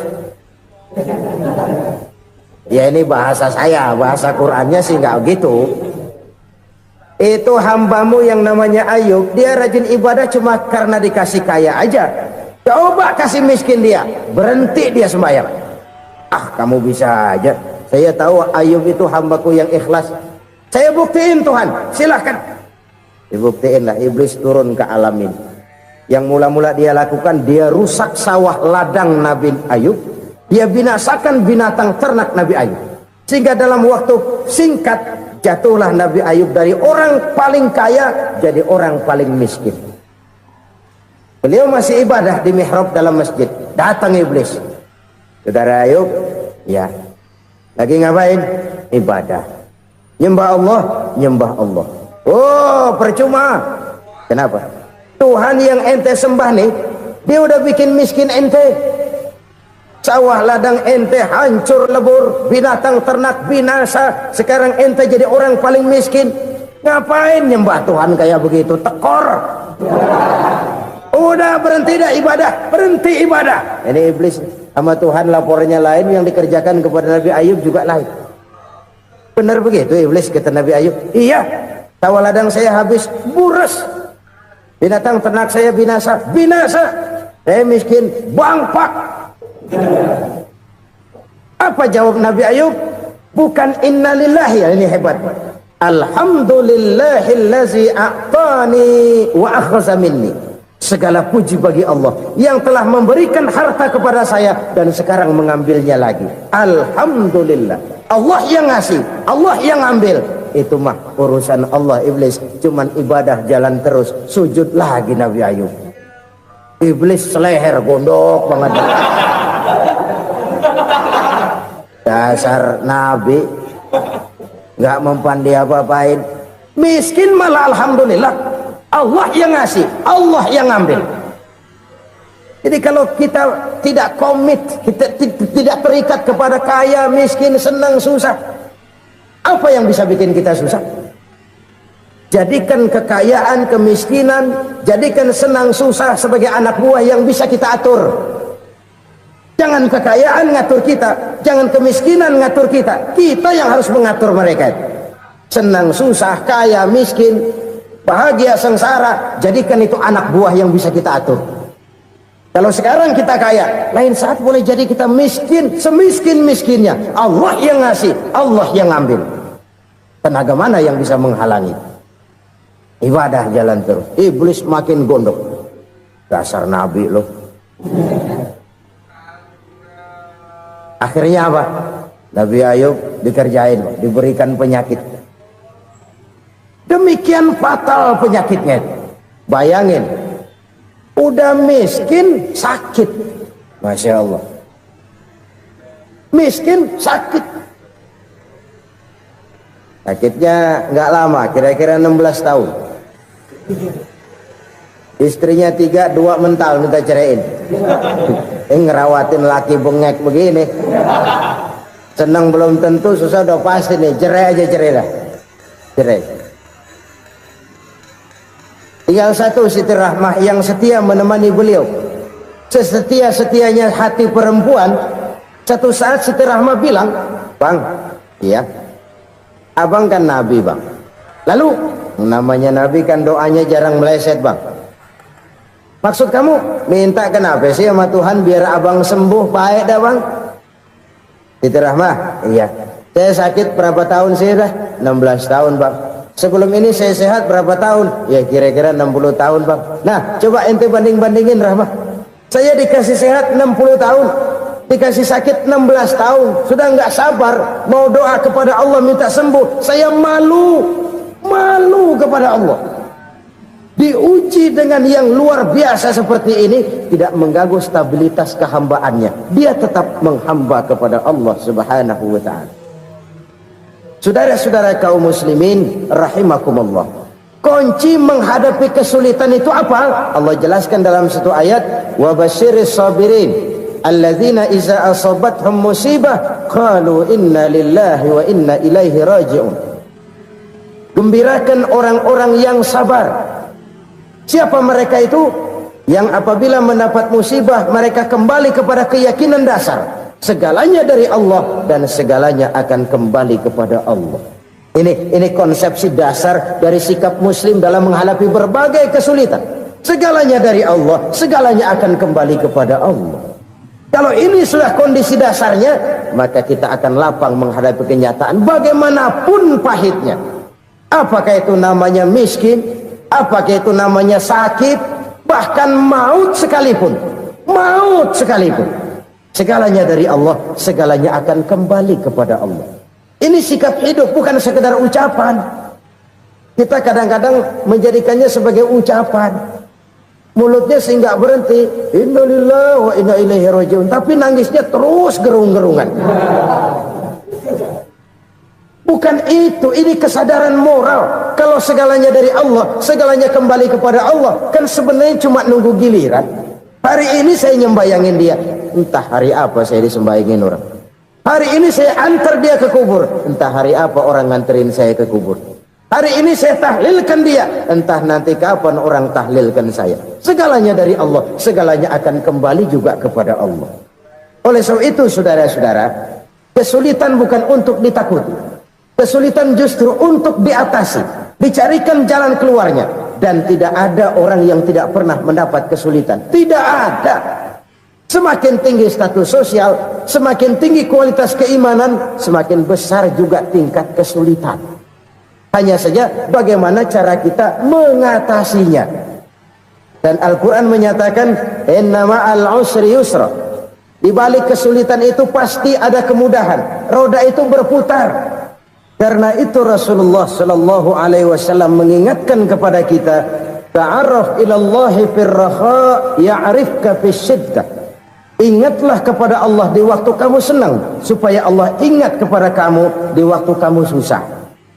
Kalau waktu senang kita ingat kepada Allah, kita susah, Allah tidak akan meninggalkan kita.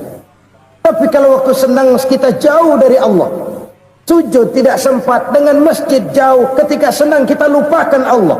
Nanti begitu kita susah, Allah lupakan kita. Dan itu menyakitkan. Oleh karena itu orang-orang tua kita dulu bilang, kalau lagi sehat ingat-ingat lu bakal sakit nanti. Kalau lagi kaya ingat-ingat satu saat kita bakal jatuh miskin. Bahkan kalau lagi muda ingat-ingat kita bakal tua. Dan yang terpenting, kalau lagi hidup ingat-ingat kita bakal mati. Saudara-saudara kaum muslimin rahimakumullah. Jadi yang kedua yang merupakan perbendaharaan surga, menyembunyikan musibah. Saudara-saudara kaum muslimin rahimakumullah. Hal ketiga yang merupakan perbendaharaan surga adalah wasilatur rahmi. Orang yang suka bersilaturahmi. Sebagaimana yang kita maklum bahwa manusia adalah makhluk yang disebut zon politika. Makhluk sosial yang tidak mungkin hidup sendiri-sendiri. Betapa dan siapapun kita memerlukan orang lain. Bodoh betul manusia kalau tinggal di tengah masyarakat tapi tidak mau bermasyarakat. Merasa hebat sendiri, pinter sendiri, gagah sendiri, kaya sendiri. Mungkin kalau mati juga ngubur sendiri. Jangankan kita di sini, di sorga saja Nabi Adam waktu sendirian bengong melulu, mondar mandir. Allah tegur dam sepi dam. Ya ini kalau bahasa saya. Iya Tuhan sepi ini nggak ada coret-corekan pisan ini. Diciptakan Siti Hawa baru anteng Nabi Adam. Itu di sorga. Cobalah. Umpamanya saudara tinggal di Jakarta nih. Kaya bener. Apaan aja di Jakarta punya saudara dah. Jembatan Semanggi ambil. Monas, Buntel bawa pulang.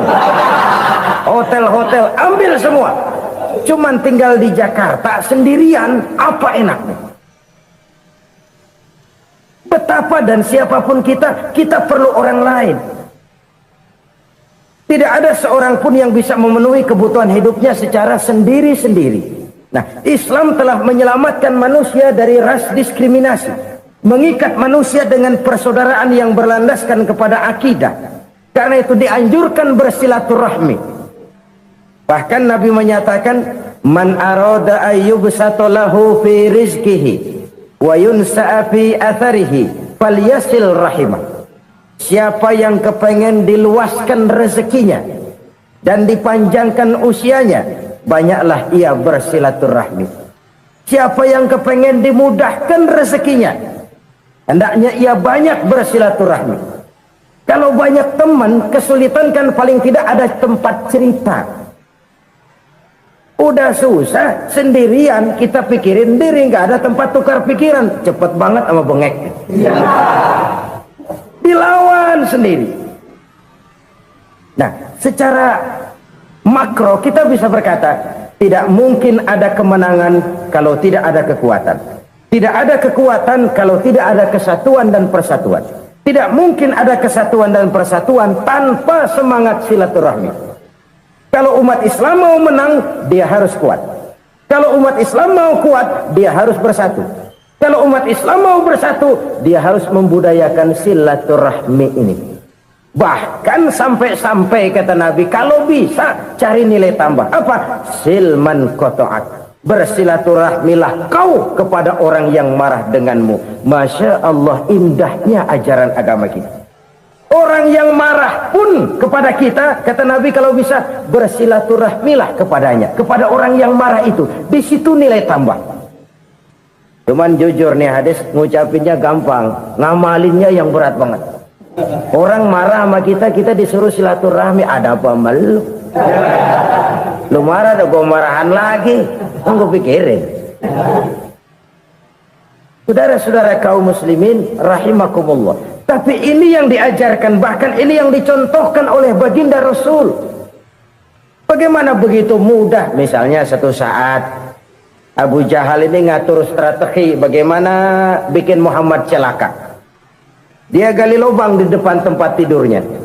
Dia tutupin daun korma. Terus dia panggil seseorang, ke sini. Kasih tahu Muhammad, pamannya sakit keras, minta ditengokin. Berangkat orang ini ke sana. Muhammad, labbaik. Pamanmu sakit keras, dia minta ditengokin. Baik, saya akan datang menjenguk beliau. Berangkatlah Nabi ke rumah Abu Jahal tanpa prasangka apapun. Abu Jahal udah pasang setil, selimut 3 rangkap setengah dipakai, persis kayak orang meriang. Tapi sembari ngintip dari balik selimut, begitu Muhammad buka pintu, nah masuk perangkap nih. Muhammad jalan menuju tempat pembaringan. Makin lama makin dekat, makin lama makin dekat, makin dekat ke lubang yang dipasang oleh Abu Jahal itu. Dalam hati Abu Jahal, terus dah jatuh, mampus dah lo ini. Mampus lo hari ini nih. Apa yang terjadi? Malaikat Jibril datang. Muhammad, pamanmu cuma pura-pura sakit. Di depan tempat tidurnya ada lubang perangkap supaya kamu jatuh ke situ. Sudah, kamu pulang. Balik kanan Nabi. Sudah hampir jatuh ke lubang, balik kanan, pulang. Bayangin kecewanya Abu Jahal. Muhammad dikit lagi, Muhammad dikit lagi. Enggak paman, saya pulang aja. Emosi bangun dari tempat tidur, enggak sadar kalau lagi pura-pura sakit. Lompat ngejar Nabi, dia lupa dengan lubang yang dia gali. Usrak, nyemplung sendiri ke dalam lubang.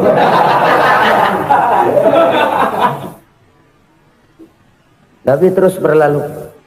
Ini terjadi keanehan. Jatuh ke lubang yang dia gali itu sebenarnya nggak terlalu dalam ya, antara 3-4 meteran lah. Tolong, saya jatuh ke lubang ini. Datanglah pelayan-pelayannya itu. Angkat saya dari sini. Ngulurin tambang. Satu gulung, belum juga nyampe itu tambah. Kurang, beli lagi ke warung. Sambung, ulur lagi, nggak juga bisa sampai. Wah, ini kerjaan Muhammad ini. Tolong, siapa salah seorang kamu ke rumah Muhammad, kasih tahu encangnya kecebur. Minta ditolongin. Sampaikan kepada Rasul. Kenapa? Pamanmu jatuh ke lubang, Muhammad minta tolong diangkatin. Tambang udah nyambung-nyambung nggak nyampe juga. Ya, nanti saya datang, saya tolong. Coba. Nyata-nyata orang berniat jahat mau mencelakakan dia. Datang dia menolong. Ini yang disebut air tuba dibalas air susu ya ini. Bukan sebaliknya. Air tuba dibalas air susu. Paman, kecebur ya? Iya Muhammad, tolong ini. Pegang tangan saya. Nabi ulurkan tangannya. Nyampe. Dipegang oleh Abu Jahal. Diangkat ke atas. Sampai atas. Apa kata Abu Jahal? Sihirmu memang hebat Muhammad. Udah ditolongin dikata sihir. Yang enak kita kemplang kan itu orang begitu. Urusan apa? Tapi inilah akhlak. Kalau bisa kamu bersilaturahmilah dengan orang yang marah kepadamu sekalipun. Orang marah kita tetap baik. So, kalau kita berbuat baik sama orang yang memang baik, rasanya sih biasa-biasa aja. Orang baik kita baik lagi, ya draw aja, belum ada nilai tambah di situ. Baru ada nilai tambah kalau kita bisa berbuat baik kepada orang yang nyakitin kita. Itu namanya kita setingkat di atas dia. Dia sakitin kita, kita berbuat baik sama dia. Dia pelit sama kita, kita baik sama dia. Dia marahin kita, kita deketin dia. Di situ kita punya nilai tambah. Jadi siapa yang ingin diluaskan rezekinya, kata Nabi, dan dipanjangkan umurnya, hendaklah ia banyak-banyak bersilaturahmi. Sederhana sebenarnya silaturahmi, tapi silaturahmi membangkitkan semangat kesatuan dan persatuan. Kesatuan dan persatuan melahirkan kekuatan. Dalam matematika 1 ditambah 1 pasti 2. Tapi di tengah masyarakat 1 orang takut ditambah 1 orang takut, hasilnya jadi 2 orang setengah berani. Kenapa setengah berani? Karena udah berdua. Tadi pan takut sendirian, kalau dia kumpul turu-turu takutlah jadi berani.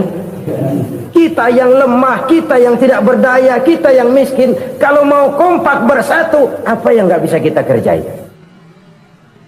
Apalagi tinggal di kota besar, pilihan cuma 2, bertahan atau minggir. Bertahan atau minggir. Untuk bisa bertahan harus mampu bersaing. Untuk mampu bersaing harus punya keahlian. Keahlian harus ditunjang dengan pendidikan, ditambah oleh kekompakan sebagai umat. Udah miskin mencar mulu, orang injek kita. Orang nggak pandang urusan apa yang malu. Oleh karena itu silaturahmi pada hakikatnya merupakan roh dari ukhuwah yang diajarkan oleh agama kita. Bagaimana Islam menyelamatkan masyarakat manusia dari ras diskriminasi, mengikat manusia, dan tidak ada persaudaraan yang lebih indah selain persaudaraan yang diikat dengan nilai-nilai akidah. Sepanjang orang di jalan Allah, itulah saudara kita. Keluar dia dari jalan Allah, selesailah persaudaraan sampai di situ. Karena itu, kalau ingin menyimpan sesuatu di surga, banyaklah bersilaturahmi.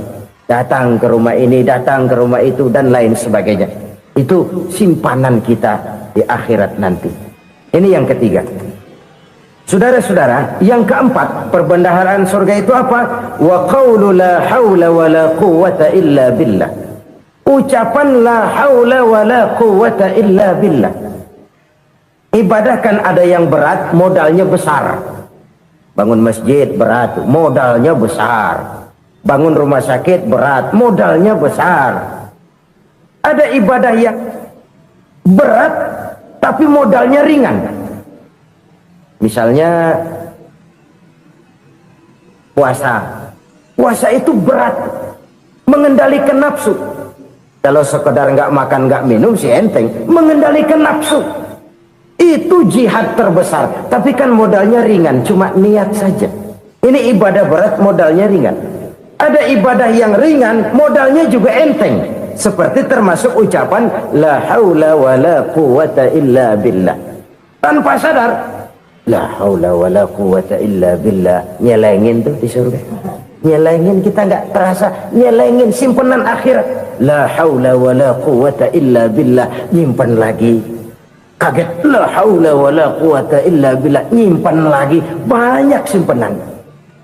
Walaupun sebenarnya yang dimaksud di sini adalah kesadaran batin bahwa tidak ada daya dan kekuatan kecuali Allah. Itu intinya. Kita memulai pekerjaan disunahkan baca bismillah, kan begitu? Apa itu? Kesadaran moral bahwa ini saya bisa kerjakan. Saya kerjakan ini dengan menyebut nama Allah. Kenapa? Kalau Allah tidak memberikan daya dan kekuatan, mana mampu saya kerjakan ini. Maka saya kerjakan ini dengan menyebut nama Allah. Bismillah. Kesadaran moral. Manusia hanya wajib berusaha, tapi nggak pernah wajib berhasil. Banyak hal-hal yang kalau kita renungkan secara rasio nggak mungkin, tapi jadi kenyataan. La haula wa la quwwata illa billah. Tidak ada daya dan kekuatan kecuali bagi Allah semata-mata. kesadaran moral akan kelemahan dan keterbatasan makhluk bernama manusia. Kadang kita kagum dengan otak, tapi kita sering lupa sama yang bikin otak.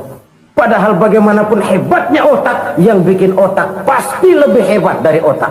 Nggak percaya, silahkan otak-otakan. Inilah kecenderungan. Kita kagum dengan pesawat-pesawat mutakhir, bukan main, besi gede banget terbang itu. Alangkah hebatnya. Lalu apa yang bikin otak tidak lebih hebat dari itu semua? Kita puji laut, apa yang bikin laut tidak lebih hebat dari laut itu? La haula wa la quwata illa billah. Tidak ada daya dan kekuatan kecuali Allah. Apa yang bisa kita lakukan kalau tidak karena daya dan kemampuan yang diberikan oleh Allah kepada kita?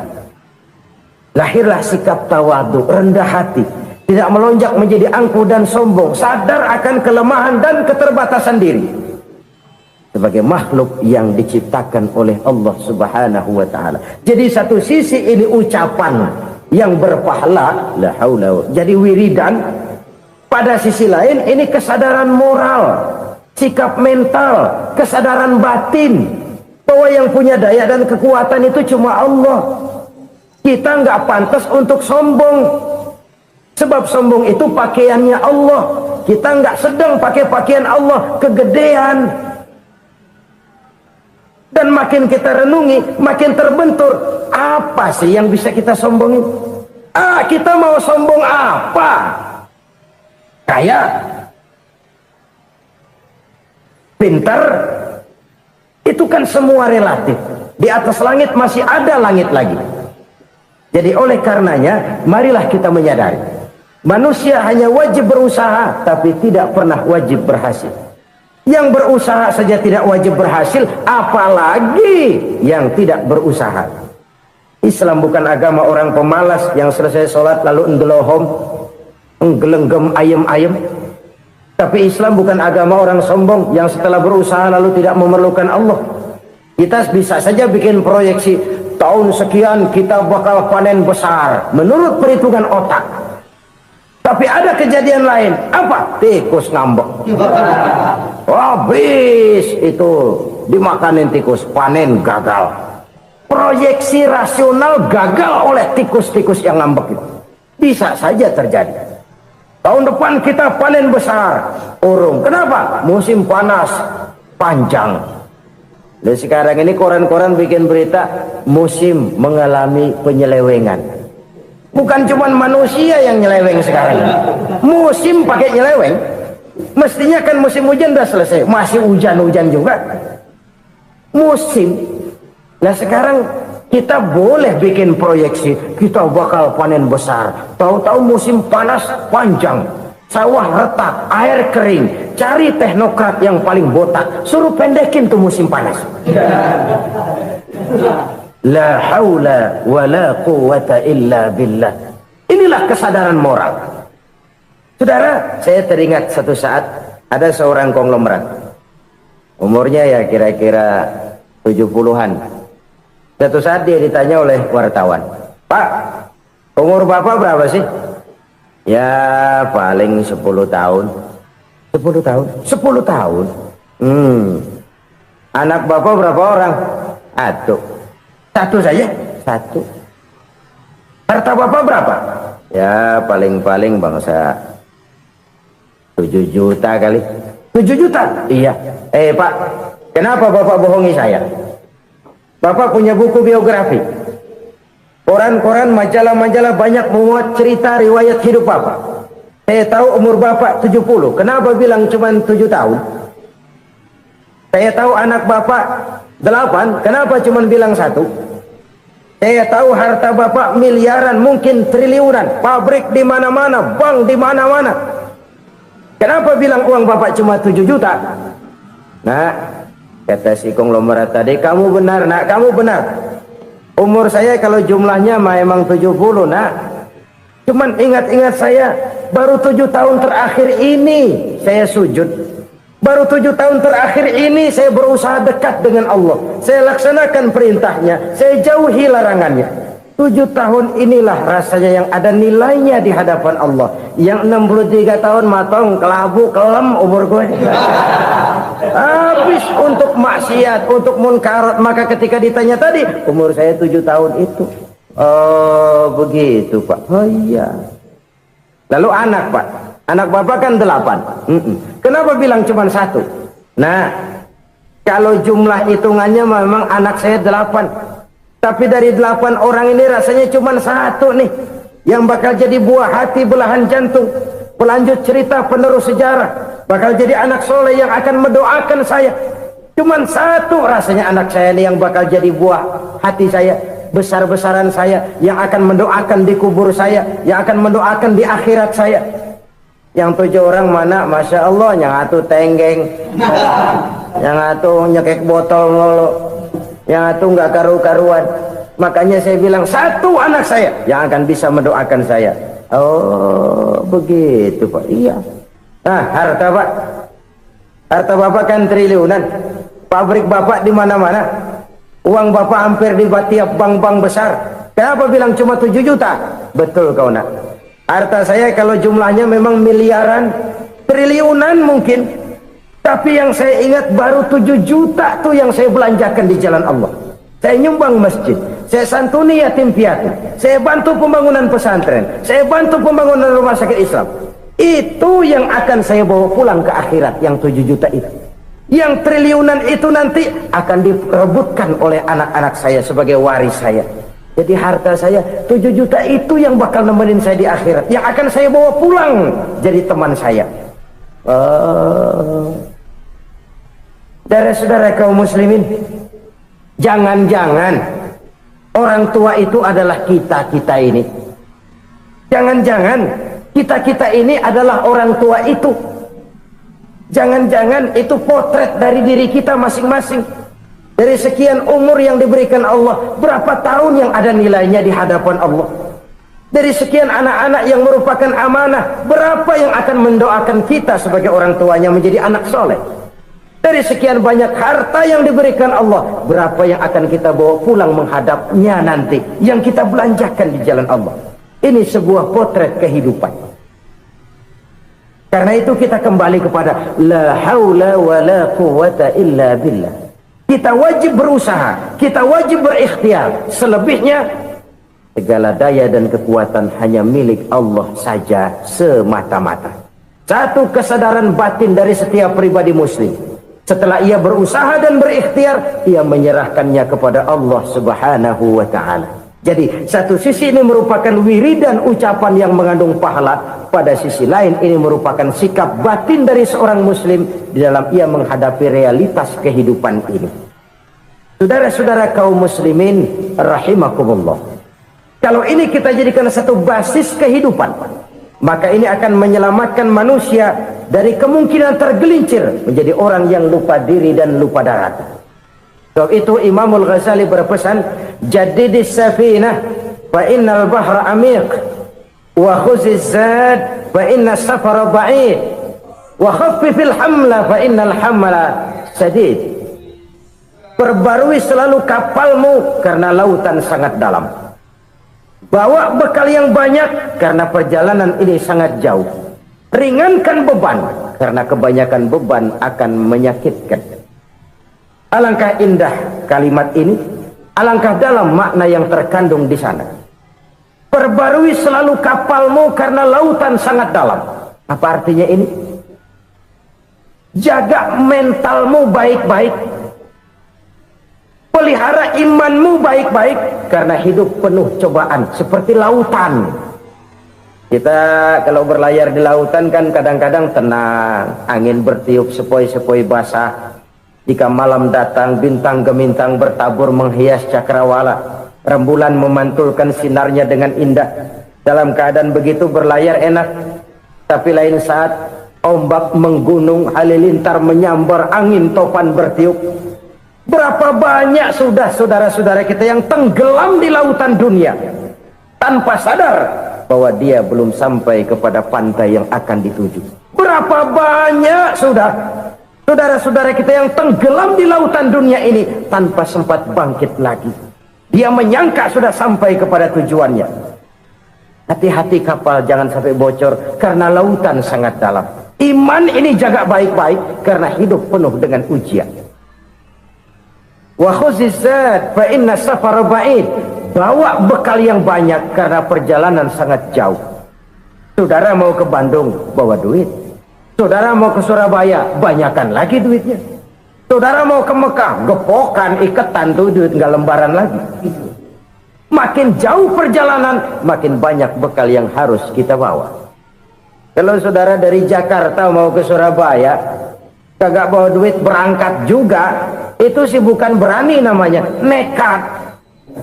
Sampai Surabaya belum tentu, sengsara di jalan udah pasti. Kenapa? Nggak bawa bekal berangkat. Sama juga kita nih, misalnya belum sempat sembahyang, mati.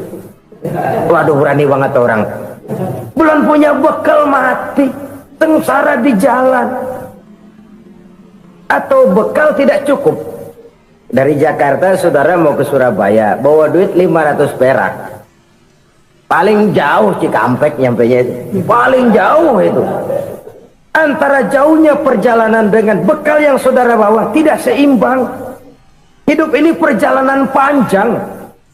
A walking tour. Dimulai dari alam arwah. Sebelum jasad diciptakan, roh diciptakan lebih dulu. Dari situ pindah ke alam rahim. Dari alam rahim pindah ke alam dunia. Dari alam dunia pindah ke alam barzah. Baru menuju akhirat. Satu perjalanan panjang. Kalau bekal tidak bawa, sengsara di jalan. Bawa bekal yang banyak karena perjalanan ini sangat jauh. Wa khaffifil hamla, ringankan beban karena beban itu cuma akan menyulitkan. Kalau bekal itu sih keperluan, tapi beban nggak kita perluin, cuma ngeberat-beratin. Apa ini beban? Dosa, kecurangan, kebatilan, kesoliman, ketidakadilan, kesewenang-wenangan. Itu akan jadi beban kita di akhirat. Alangkah celakanya, perjalanan panjang, bekal tidak bawa, beban kelewat banyak, alamat sengsara di jalan. Pahala tidak ada, dosa berlipat ganda. Na'udzubillah, summa na'udzubillah. Kalau kita rangkum nasihat Al-Ghazali dengan kisah si konglomerat tadi, kita akan mengambil kesimpulan. Pertama, bekal terbaik dalam menghadapi gejolak kehidupan ini tidak lain adalah iman. Yang kedua, pahala dan dosa. Dua hal kontroversial. Pahala adalah bekal, dosa adalah beban. Tapi kita sekarang kan tidak begitu terangsang kepada yang abstrak. Orang berlomba mencari yang konkret-konkret saja, yang real. Kalau memang dosa, benjol dong, kira-kira begitu. Kira-kira begitu. Persis orang Yahudi dulu. Orang Yahudi itu kan pernah minta kepada Nabi Musa, Ya Musa, lan nu'mina laka hatta narallaha jahrah. Musa, kami nggak bakal mau beriman kepada Allah kalau belum kami lihat Allah ada nongkrong di depan kami. Kalau memang Tuhan ada, taruh dong di depan kami. Mau yang konkret-konkret saja. Kalau memang dosa, benjol dong. Kalau memang pahala, berasa dong.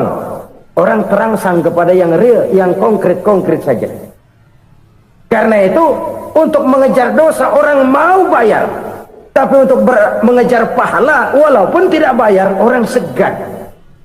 Ini yang dikatakan oleh Nabi, kamu mengharapkan ke surga, tapi kamu berat melaksanakan sesuatu yang bisa membawa kamu ke surga. Kamu ingin jauh dari neraka, tapi tiap saat kamu lakukan perbuatan-perbuatan yang justru menjerumuskan kamu ke neraka. Idda'aitum an-najata minan nar wa ramaitum fiha anfusakum. Kamu ingin selamat dari neraka, tapi kamu lemparkan diri kamu ke neraka. Kamu ingin masuk surga, tapi berat sekali kamu melakukan perbuatan-perbuatan yang bisa menyampaikan kamu di surga. Saudara-saudara kaum muslimin rahimakumullah. Jadi hal keempat yang merupakan perbendaharaan surga adalah la haula wa la quwwata illa billah. Satu sisi ini merupakan ucapan yang memperberat timbangan akhirat. Pada sisi lain ini merupakan sikap hidup seorang muslim. Kesadaran batin yang sangat dalam bahwa tidak ada daya dan kekuatan kecuali Allah. Dan itu kita simbolkan pada saat memulai pekerjaan dengan Bismillah, dengan menyebut nama Allah. Satu kesadaran moral, saya hanya bisa melakukan ini karena diberikan daya dan kekuatan oleh Allah. Lahirlah sikap tawadu, rendah hati, tidak melonjak menjadi angkuh dan sombong. Saudara-saudara, sampai sini dulu jumpa kita kali ini. Semoga 4 perbendaharaan surga ini dapat kita lakukan, yang kelak akan merupakan bekal kita di kemudian hari nanti. Amin ya rabbal alamin. Terima kasih atas segala perhatian, mohon maaf atas segala kekurangan. Usikum wa iyaya bitaqwallah. Wassalamu alaikum warahmatullahi wabarakatuh.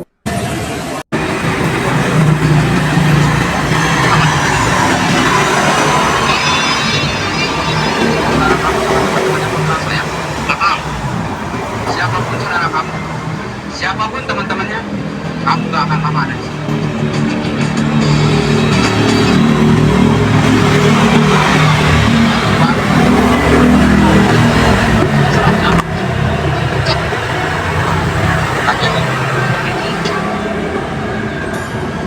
Halo, Batam kerja aman?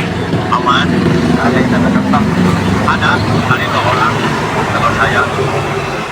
Kamu kenapa mati di sini? Saya bilang aja. Dia bilang aja. Ini bilang ya, kalau harus berhadapan sama bikinnya, jangan bilang berani. Udah beberapa kali kejadian. Kalau mau ada